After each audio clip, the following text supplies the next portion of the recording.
बाबा का ढाबा। शहर के घंटाघर के पास एक बूढ़ा बूढ़ी एक छोटा सा ढाबा चलाते थे। दोनों एक दूसरे का सहारा थे और किसी तरह अपना पेट पाल रहे थे, लेकिन महंगाई ने उनका जीना मुश्किल कर दिया था। आज सुबह से सिर्फ 2 ग्राहक आए हैं और शाम के 5 बज गए हैं। कुछ समझ में नहीं आ रहा कि क्या करें। वो सब कह रहे हैं कि बाजार में मंदी आ गई है, इसीलिए सबकी गिराई नहीं चल रही। अरे बुढ़ापे में पैसों के लिए इतनी मगजमारी करनी पड़ रही है। अभी तो हाथ पैर चल रहे हैं तो काम धाम हो जाता है, बिस्तर पर आ गए तो पता नहीं कैसे चलेगा। बेटा बेटी सब छोड़ के चले गए हमको, बस गरीबी ने नहीं छोड़ा। भगवान के घर देर है अंधेर नहीं, सुनते सुनते हमारी आंखों में अंधेरा छा गया। कल भी बचा हुआ खाना कुत्तों को देना पड़ा था, आज भी यही करना पड़ेगा। रोज की तरह आज भी ग्राहकी नहीं हुई थी। रात को बाबा और अम्मा सड़क किनारे बने अपने ढाबे में ही सो जाते हैं। अगले दिन सुबह सुबह ही एक ग्राहक आ जाता है। बाबा जरा एक चाय और एक कचौरी तो देना। जी भैया, अभी गर्मा गर्म कचौरी तल के दे रहा हूँ। एक ही चाहिए बेटा? आपके साथ आई मैडम जी नहीं खाएंगी क्या? नहीं नहीं, मैं ये सब रोड की चीजें नहीं खाती हूँ, आप इन्हें ही खिला दो। और जल्दी करो ना, रितेश मूवी जाने के लिए लेट हो रहा है। अरे बाबा, लाल चटनी ज्यादा डालना। हाँ। लेकिन उसके बाद फिर पूरे दिन कोई ग्राहक नहीं आता और फिर से सारा खाना वेस्ट हो जाता है। ये सिलसिला कई दिनों तक चलता है और तभी एक दिन एक लड़का वहां अपना मोबाइल लहराते हुए पूछता है, हेलो दोस्तों, कैसे हैं आप सब? ठीक ही होंगे, मैं भी ठीक हूँ। और आज हम हैं किशनगंज के बाबा के ढाबे पर। चलिए देखते हैं कि बाबा क्या क्या बनाते हैं। बाबा, तो आज क्या खास बनाया है आपने? अरे भैया जी, आज ये समोसे बनाए हैं, कितने बांध दूं आपको? हाँ भैया जी, लाल चटनी के साथ बहुत अच्छे लगेंगे, ले लीजिए ना। ये देखिए दोस्तों, समोसे को बांध कर दिखा रहे हैं और ये लाल चटनी को देख के तो मुंह में पानी आ गया। आज तो मजा आ जाएगा, आइए चखते हैं दोस्तों। लड़का समोसा चखते ही तारीफों के पुल बांध देता है। वाह वाह वाह, मजा आ गया, इतना अच्छा समोसा मैंने तो कभी नहीं खाया। आपको यहाँ जरूर आना चाहिए और ये समोसा जरूर खाना चाहिए।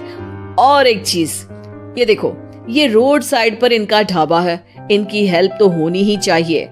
अच्छा, वैसे और क्या क्या बनाते हैं आप? बेटा, पराठे मैगी सब बनाते हैं। वाह वाह, इतना अच्छा खाना बनाते हो, बहुत भीड़ होती होगी। अरे नहीं बेटा, कोई नहीं आता हमारे ढाबे पे, पैसे पैसे को तरस गए हैं। अरे आप रो क्यों रही हैं? रोइए मत, क्या हो गया है? अरे बेटा, कुछ बिकता ही नहीं है। आधे चीजें बेच रहे हैं, प्यार से बना रहे हैं, फिर भी। तो आप दोनों ही हैं? कोई बच्चे नहीं है क्या आपके? अरे बेटा, जो है वो हमें छोड़ के कहीं चला गया है, उसके कारण ही हमें ऐसे दिन देखने पड़ रहे हैं। जो थोड़ा बहुत पैसा हमने इस ढाबे से बनाया था, वो सब लेकर भाग गया था। ओह, देखिए आप चिंता मत करिए, मैं आपका वीडियो सोशल मीडिया पर डालने वाला हूँ और फिर देखना कितनी जल्दी लोग आपकी मदद के लिए आगे आएंगे। वो लड़का अपने कैमरा से बाबा के ढाबे का वीडियो बनाता है और सोशल मीडिया पे शेयर कर देता है। वीडियो बहुत तेजी से वायरल हो जाता है और कुछ ही घंटों में वीडियो में दिए अकाउंट में करीब 1 लाख रुपए जमा हो जाते हैं। लड़का अगले दिन फिर ढाबे पे जाता है। बाबा, आप रोइए मत, पब्लिक ने आपका सारा दुख दूर कर दिया है, आपके खाते में 1 लाख रुपए आ गए हैं। अब टेंशन लेने की कोई बात नहीं है, टेंशन भूल जाइए और मजे कीजिए। अरे बेटा, तुम्हारा हम कैसे धन्यवाद करें? तुम्हारे कारण इस दुकान पर आज इतनी भीड़ लगी है, वरना हम दोनों ने तो उम्मीद ही छोड़ दी थी। अरे चुक चुक जियो बेटा, तुमने आज एक गरीब का भला किया है। भगवान तुम्हें बहुत तरक्की देंगे। बाबा की कहानी सोशल मीडिया के बाद टीवी पर भी फेमस हो जाती है और टीवी पर बाबा का बेटा उनकी कहानी देख लेता है और उसकी नजर बाबा के खाते में आए रुपयों पर पड़ती है। 1 लाख रुपया, वो भी एक दिन में? अरे ऐसा ही चलता रहा तो ये दोनों तो करोड़पति हो जाएंगे और मैं ऐसा ही रह जाऊंगा। लगता है यही समय है इनके पास वापस जाने का। 2-3 इमोशनल डायलॉग चिपका दूंगा, दोनों मान जाएंगे।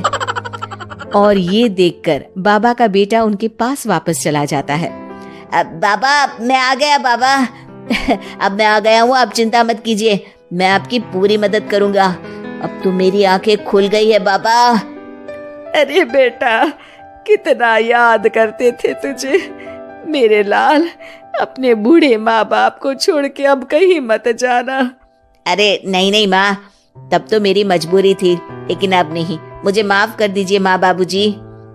बाबा काफी नरम दिल के इंसान थे और बेटे के आने की खुशी उनके लिए पैसों से कहीं ज्यादा होती है।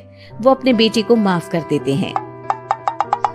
बेटा, हम तो कुछ साल में बचेंगे भी या नहीं कोई भरोसा नहीं, लेकिन तू मेहनत करके ये ढाबा चलाना, और इसलिए आज से मैं ये ढाबा और ये पैसे तेरे नाम करता हूँ।